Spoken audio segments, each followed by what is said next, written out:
ये मुझसे ज़्यादा उस गठबंधन के और उस पार्टियों के प्रमुख लोगों से आपको चर्चा करनी चाहिए, बात करनी चाहिए। जहाँ तक झारखंड मुक्ति मोर्चा की बात करेंगे तो झारखंड मुक्ति मोर्चा अपने दलीय अपने विधान में लंबे समय तक इस बात की चर्चा करती रही है। इस संदर्भ में उनका चर्चा रहा है और वो सहमति जारी की अपने महाधिवेशनों में। ये संकल्प है उनका।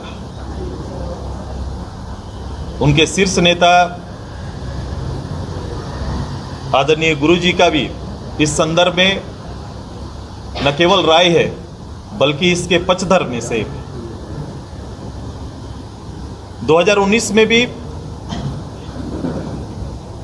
मैंने एक इस संदर्भ में भारत सरकार को लिखी गई एक चिट्ठी, आप लोगों ने भी इसको गौर किया होगा। जिस समय 2019 के तत्कालीन विपक्ष के नेता के हैसियत से वर्तमान राज्य के मुख्यमंत्री उन्होंने सबसे ऊपर सिग्नेचर किया है, मतलब सहमति दिया है। अब वर्तमान में क्या ये पार्टी गुरुजी की पार्टी और उनके निर्णयों के साथ है या 2019 के अपने इस समाज के पक्ष में दिए गए हस्ताक्षर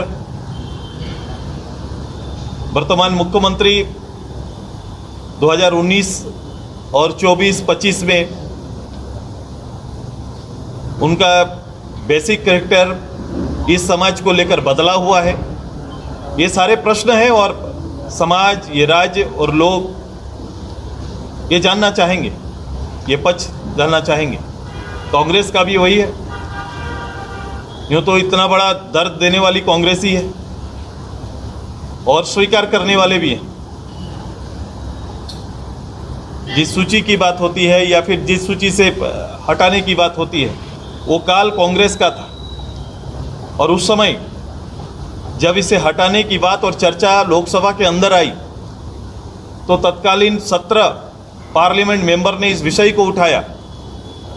तब तत्कालीन प्रधानमंत्री जवाहरलाल नेहरू जी ने ही इसे लिपिक भूल कहकर हाउस के अंदर जवाब दिया था। अभी वर्तमान में कांग्रेस के अध्यक्ष कौन है जो पूर्व में इस विषय के परिविकार रहा कर, लेकिन उनकी मौन अब किस बात की ओर इशारा कर रही है? पूरी पार्टी मौन क्यों है? ये सारे प्रश्न उनके लिए हैं, जनता भी पूछेगी और मुझे लगता है कि आपको भी उनसे इस विषय में स्पष्ट आना चाहिए कि उनका मत समय समय पर बदलता है। आवश्यकता के हिसाब से राजनीतिक दल अपने निर्णय लेते हैं, लेकिन ये विषय आवश्यकता के अनुसार नहीं है।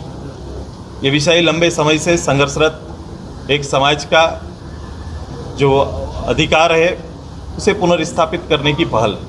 दादा, एक तरफ आप लोग भी आंदोलन कर रहे हैं, दूसरी तरफ एसटी समाज भी आंदोलन में है और ये कह रहा है कि टूटनी को एसटी का दर्जा नहीं मिलना चाहिए। देखो, इसको ये लड़ाई किस तरफ जाएगी? नहीं, इसको बड़ा ही गंभीरता से आप सभी को देखना पड़ेगा। आप जो लोग इस संदर्भ में जानते हैं, जो संदर्भ में चिंताएं करते हैं, मैं इसको आपको रिपीट किया था, आप सुने होंगे, मैं कई बार कहा, किसी के इच्छा मात्र से अनुसूचित जनजाति में किसी का नाम शामिल हो जाए ऐसा कभी हो नहीं सकता।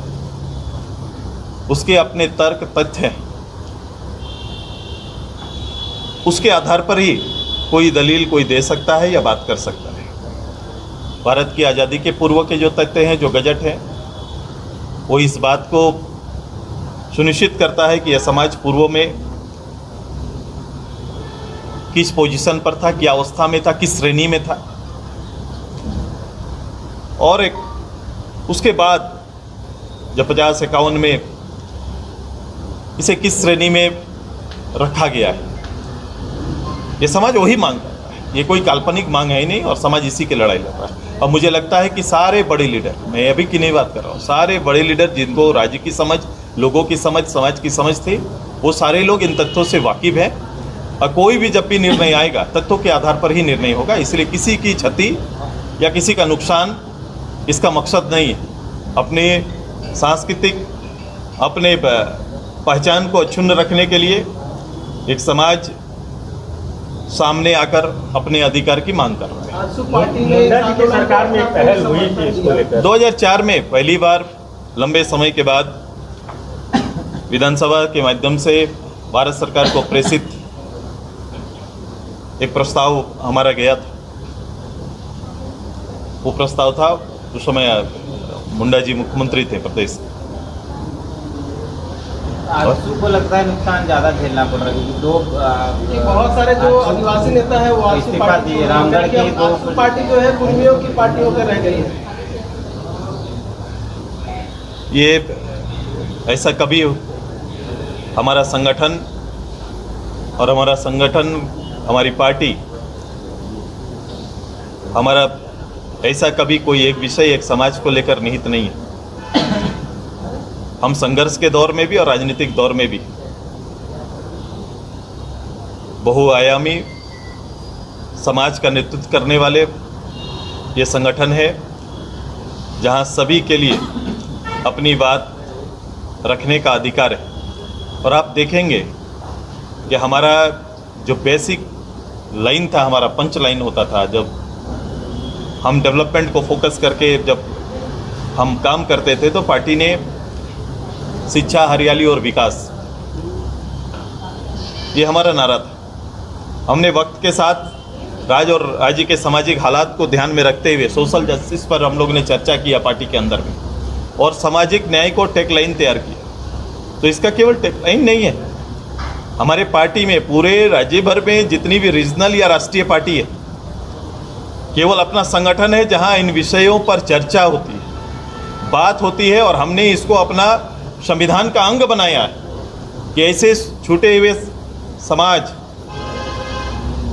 के पक्ष में पार्टी को खड़ा होना, ये हमारा निर्णय है और हम लोग इस पे खड़े होते हैं। कोई काल्पनिक बातें समय समय पर उठने वाले विषयों पर ऐसे ही जाके खड़े नहीं हो जाते।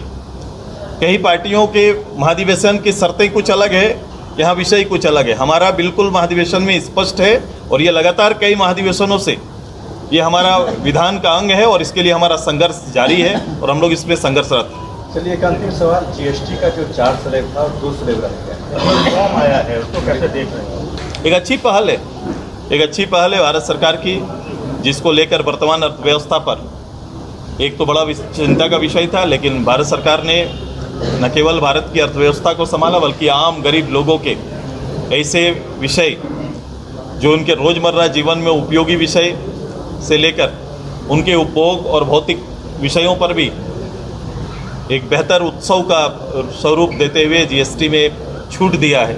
और एक बड़ी छूट और बड़ा अंतर आया है, जिसे आम गरीब को अपने भारत के अंदर में जो अपना जीवन को सफ़र करने में, जीवन को आगे ले जाने में और जीवन के कई भौतिक चीज़ों से खुद को कनेक्ट करने में, जोड़ने में, अपने आंगन में लाने में उनको बेहतर सुविधा होगी। ये तैयारी भारत सरकार ने, आदरणीय मोदी जी ने किया है। सरकार क्या रोजगार को लेकर कमिटेड है? चंद महीनों में आपको ये नजर आया? नहीं, ये सरकार को चंद महीने नहीं कहा जा सकता है। ये सरकार पिछले सरकार से कनेक्ट करके चली। ये सरकार के इस तरह के कई फार्मूले, जुमले कह सकते हैं, अब इनको सरकार, इनको जुमला कहा जा सकता है। सरकार ने 2019 में यहाँ के यूथ के लिए एक जुमला लेकर आई और कहा कि साल में 25 लाख लोगों को हम नौकरी देने का काम करेंगे। 5 लाख करके 5 लाख था ना साल में, 5 लाख करके 5 साल के अंदर 25 लाख लोगों को हम नौकरी देंगे। ये सरकार का कथन था। 2022 ऐसा वर्ष आया जिसको नियुक्ति वर्ष के रूप में घोषणा किया गया।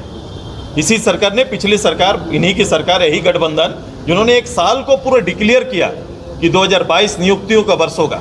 और मैंने चुनाव के अंत में विधानसभा के अंदर और बाहर भी आपको मैंने गिनती करके बताया था, ये सरकार 10,000 सरकारी नौकरी देने में भी सफल नहीं हुई थी। ये सरकार फिर आगे आई, फिर घोषणा हुआ, इस घोषणा में वो आंकड़ा घटा है लेकिन आंकड़ा विद्यमान है। और आप देख रहे हैं कि यहाँ नौकरियाँ, जहाँ पर लाखों में खाली पद है, लेकिन नौकरियाँ सैकड़ों पे कहीं कहीं पर आपको दिखाई देती है और मंच सजता है और वहीं पर उत्सव पे मुख्यमंत्री, यहाँ के मंत्री शामिल होते हैं और खुद की शाबाशी, खुद का पीठ थपथपाने का काम कर रहे हैं। जो जिस प्रदेश के अंदर में 6, 7, 8 साल से और पूर्व में 2-3 साल कोविड के वर्ष रह गए, अगर इतने लंबे समय से नियुक्तियाँ ना हो, हर साल ग्रेजुएट, पोस्ट ग्रेजुएट या फिर नौकरी की तैयारी करने वाले बच्चे पास आउट करके इस बात का इंतजार करें कि सरकार का कब वैकेंसी आएगा, हम भरेंगे और हम अपना भविष्य को सुरक्षित करेंगे, सुनिश्चित करेंगे, ऐसे सपने पालने वाले नौजवानों का भविष्य आज अंधकारमय है और ऐसे बेटों पर बेटियों पर सपना देखने वाला माँ बाप भी आज निराश बैठे हुए हैं। ये प्रदेश का हाल है।